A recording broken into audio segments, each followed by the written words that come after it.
বন্ধুরা, নতুন একটা রেসিপি নিয়ে এসেছি আবার। তা রেসিপিটা দেখো, কনডেন্স মিল্ক বানানো বাড়িতে একদম সহজ উপায়ে।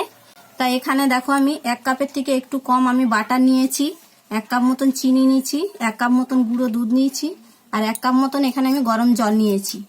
তাই এই মিক্সি জারের মধ্যে আমি সব উপকরণগুলো মিশিয়ে নেব। প্রথমে চিনি দিয়ে দেবো,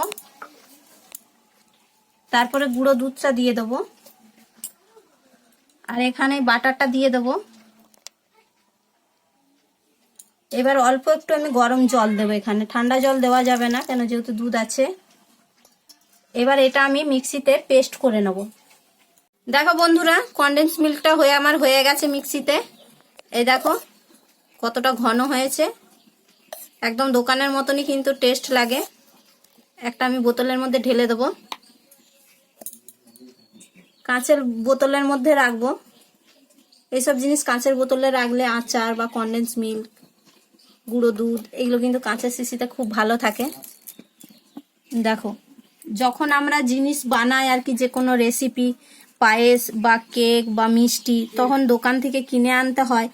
আর কিনে আনলে সম্পূর্ণ আমাদের লাগে না, হয়তো হাফ কাপ লাগে বা 2 চামচ লাগে, বাকিটা পড়েই থাকে।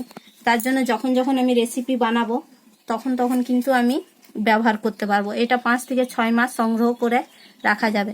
যদি তোমাদের টিপসটা ভালো লাগে তাহলে ভিডিওটাতে একটা লাইক করবে, চ্যানেলটাকে সাবস্ক্রাইব করবে আর কমেন্ট করে জানাবে।